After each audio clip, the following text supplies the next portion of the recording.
Kabar baik dan kabar buruk selalu bergantian, dan kali ini kita akan kupas juga terkait dengan skenario non-farm payroll yang sangat dinantikan. Tentunya mengingat ini adalah awal tahun sekaligus akhir minggu pertama dari bulan Januari 2004. Sepertinya kita belum lihat adanya tanda-tanda January effect yang seperti yang sebelum kita sempat gaungkan di akhir bulan lalu. Tapi kelihatannya, mohon maaf, January effect-nya sepertinya sudah selesai, terutama untuk pasar saham, karena kita melihat koreksi yang cukup tajam. Tapi apakah ini berarti juga menandakan berakhirnya pula rally untuk emas? Belum tentu, karena kita semua masih menantikan data non-farm payroll malam nanti. So, check it out. Dari pergerakan oil selama 2 atau 3 hari terakhir, bahkan sampai detik ini, kita masih melihat ataupun mendengar terkait dengan Laut Merah. Ada apa di sana? Ya, militan Houthi kembali melakukan serangan dan bertubi-tubi ada peringatan dari Amerika. Dan kali ini peringatan ini sangat serius, teman-teman. Yang saya dapatkan informasi adalah terkait dengan pemerintahan Biden. Kali ini sangat serius untuk mengelola ataupun mengagendakan apakah mereka akan merespon tindakan tentara Houthi ini atau tidak. Nah, bocoran dari para pejabat ataupun bahkan instansi militer terkait. Mereka mengatakan bahwa ada skenario untuk menarik Amerika ke dalam pusaran konflik di Timur Tengah tersebut. Dan tentunya tentara Houthi selama ini selalu memperjuangkan terkait dengan dukungan mereka terkait dengan apa yang terjadi di Gaza. Jadi ini masih tetap ada lanjutan dari konflik antara Hamas dan Israel yang melibatkan jalur Gaza dan juga Palestina. Jadi kita akan lihat beberapa waktu ke depan sepertinya ini belum akan reda, dan hati-hati, bahkan saya agak khawatir kalau itu terjadi di akhir pekan, persis dengan peristiwa-peristiwa sebelumnya.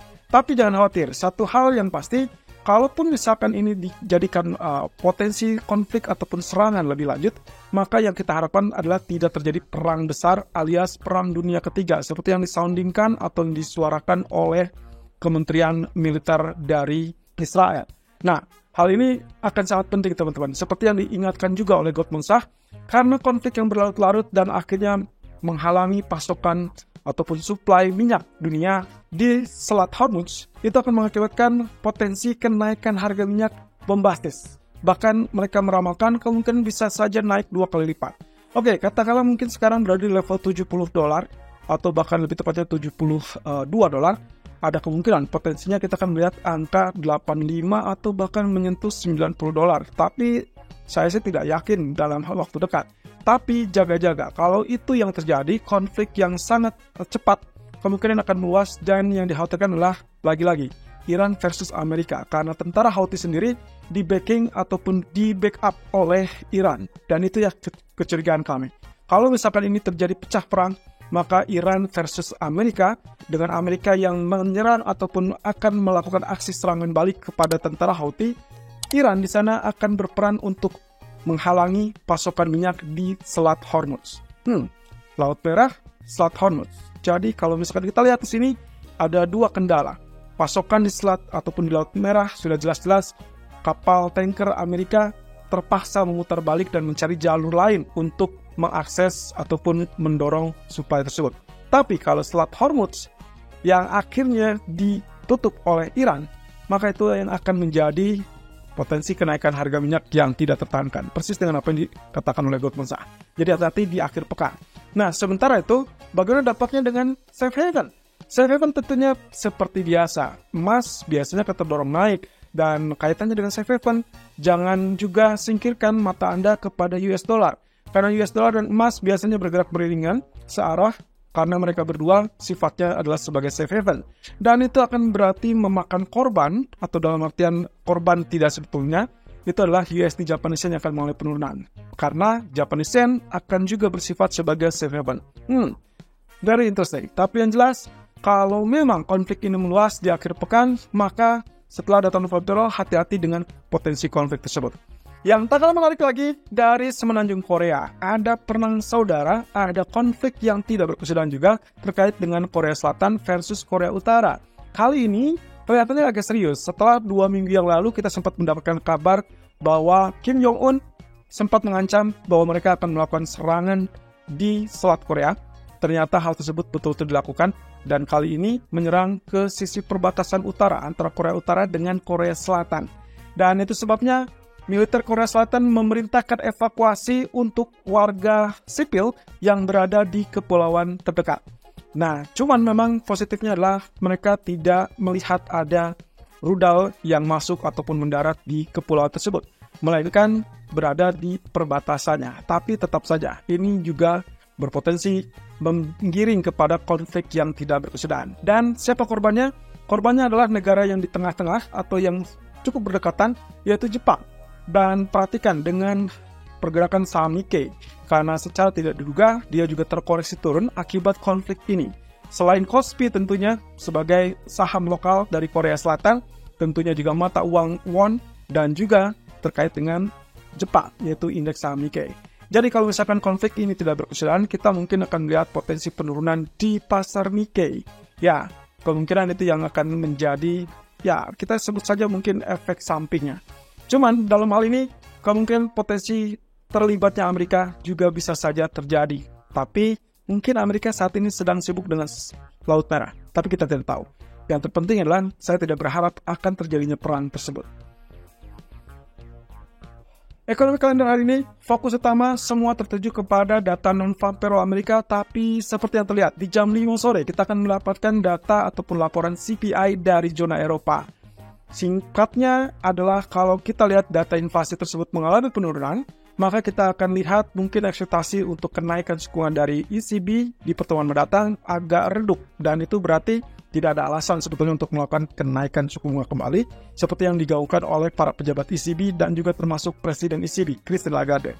Dan itu berarti semakin bertambah juga ekspektasi terkait dengan pemangkasan suku bunga terhadap bank sentral, dan selain Fed berarti ada BOE dan juga ECB. Tapi keduanya, baik BOE ataupun ECB, bersikeras bahwa mereka belum dalam tahapan untuk pemangkasan suku bunga. Sementara Fed sudah memberikan sinyal bahwa mereka akan melakukannya di tahun 2024. Tapi data-data ekonomi tentunya harus mendukung. Dan salah satunya non-farm payroll nanti malam yang diperkirakan akan turun di level 170.000 dari level 199.000.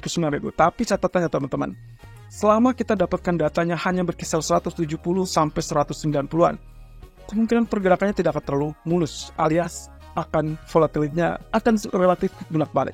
Dan itu juga yang membuat saya berpikir kemungkinan potensi ini belum akan membuat ekspektasi pemangkasan suku bunga Fed akan redup. Jadi kemungkinan potensinya masih tetap terbuka untuk pemangkasan, cuman yang jadi persoalan adalah kapan waktunya dan berapa besar posisinya. Beberapa menilai kemungkinan 75 basis point dalam 3 tahap alias 3 pertemuan terdepan. Tapi dimulainya kapan? Sejauh ini market memperkirakan atau mengharapkan di bulan Maret yang paling cepat atau di bulan Mei. Tapi beberapa lainnya tetap bersikeras kemungkinan after Juni. Jadi sebetulnya data ekonomi malam ini bukan menggagalkan pemangkasan suku bunga, melainkan hanya memundurkan saja. Jadi kalau begitu skenario-nya adalah seperti demikian. Skenario ada 5. Yang pertama adalah kalau tadi kita sebut dengan angkanya berada di kisaran 170 sampai 199. Artinya di situ mungkin baik dolar ataupun emas akan silih berganti mengalami kenaikan ataupun penurunan. Artinya tetap sideways. Jadi seperti ini. Kalau misalnya ternyata rilisnya adalah 190.000, itu berarti di atas ekspektasi. Kemungkinan efek yang paling cepat adalah dolar akan meningkat alias menguat dan emas akan turun. Tapi yang jelas posisinya kemungkinan hanya terbatas. Jadi jangan berharap bahwa range-nya akan melebar sangat luas. Termasuk juga kalau datanya dirilis dengan angka 170.000. Kemungkinan juga dolar akan melemah, emasnya akan naik, tapi juga jangan harapkan range yang terlalu lebar. Itu yang dimaksud dengan skenario pertama. Nah, skenario yang kedua adalah kalau ternyata datanya aktual lebih tinggi daripada ekspektasi dan perkiraannya adalah 200 sampai 225.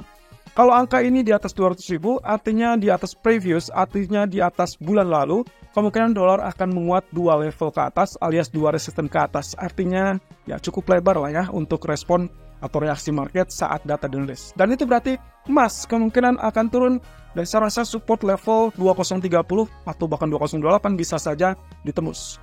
Nah, tapi skenario ketiga adalah yang paling mencolok. Kalau kita dapatkan datanya ternyata jauh lebih tinggi, katakanlah secara mengejutkan ekstrim di atas 230.000. Ini kemungkinan emas akan sell off. Dan saya perkirakan mungkin 2015 atau bahkan 2005 itu akan muncul secara segera. Artinya respon ataupun reaksi marketnya akan jauh lebih luas saat data dirilis dengan catatan harus berada di atas 230.000. Nah, sementara skenario keempat adalah kalau datanya di bawah ekspektasi. Saya perkirakan mungkin 155 sampai 165. Kalau itu yang terjadi, dolar akan melemah, lalu kemudian emas akan mengalami kenaikan alias menguat. Tapi kemungkinan 2065 pun akan sulit untuk ditembus, dan kemungkinan kita akan dapatkan pembalikan lagi. Dan artinya, kemungkinan dia akan stuck. Nah, sementara kalau misalkan ternyata secara mewujudkan skenario NFP-nya dirilis di bawah 150.000. Ya, saya lebih berharap di bawah 130.000 sebetulnya. Kalau itu betul-betul ekstrim, sama sekali jauh lebih rendah daripada ekspektasinya, maka yang akan kita dapatkan adalah weak dollar. Very weak dollar, dan itu berarti kesempatan untuk emas rally mungkin 2079 kembali ditembus, dan PRJ utama 2088 mungkin akan segera disentuh kembali. Walaupun untuk kelanjutan kenaikannya kita harus tunggu sampai respon beberapa menit setelah data tersebut. Tapi perkiraan kami, skenario nomor 3 dan skenario 5 adalah yang paling volatile dan kemungkinan responnya akan sangat-sangat tinggi saat data dirilis. Oleh karena itu, kalau kita petakan lagi, kemungkinan skenario-nya akan seperti ini. Jadi kalau misalkan non-farm payroll-nya positif ataupun solid ataupun strong data, hanya dua kemungkinannya. Datanya relatif sedikit di atas ekspektasi atau jauh di atas ekspektasi. Nah, yang harus Anda ingat adalah respon yang sangat luas atau volatility yang sangat luas, itu berarti kita mengharapkan angka di atas 230.000. Kalau itu yang terjadi, jangan salah teman-teman, pasar saham kemungkinan akan mengalami kenaikan seiring dengan kenaikan dolar. Kenapa? Karena mereka akan mencerna bahwa itu adalah efek dari ekonomi yang sangat kuat. Saham akan sangat merespon positif kalau ternyata data ekonominya relatif bagus alias kuat. Nah, sementara itu emas justru akan terkikis karena ekspektasi untuk pemangkasan suku bunga berarti relatif mundur, dan itu berarti efeknya emas tertekan. Nah, sementara kalau misalkan negatif datanya atau lebih lemah, maka yang kita perlukan adalah di bawah 150.000. Kenapa? Respon sesaat, respon yang langsung directly saat data dirilis, itulah pasar saham akan mengalami pelemahan karena di sisi lain mereka menangkap ada sinyal terancam kepada resesi. Dan itu berarti sebetulnya positif untuk emas karena serta-merta itu adalah ekspektasi untuk pemangkasan suku bunga yang lebih cepat. Jadi, istilahnya yang harus Anda pantau adalah angka tersebut. Nah, oleh karena itu, persis dengan apa yang sempat kita ulas dalam 2 video terakhir, di 2 hari terakhir, kita tetap berfokus kepada data manufaktur dan juga data pekerjaan. Nah, otomatis teman-teman, weaker data atau data yang jauh lebih lemah, itu yang diharapkan oleh para pelaku pasar. Kira-kira, apakah ini akan menjadi kejutan atau justru kita mendapatkan kejutan yang menyenangkan? Alias mungkin kado awal tahun di mana data non-farm payroll yang cenderung lebih lemah. Sepertinya agak berat, karena data ADP, data ISM, data manufaktur kemarin relatif lebih bagus. Tapi apakah non-farm payroll kali ini akan memberikan kejutan? Kita tinggal tunggu saja.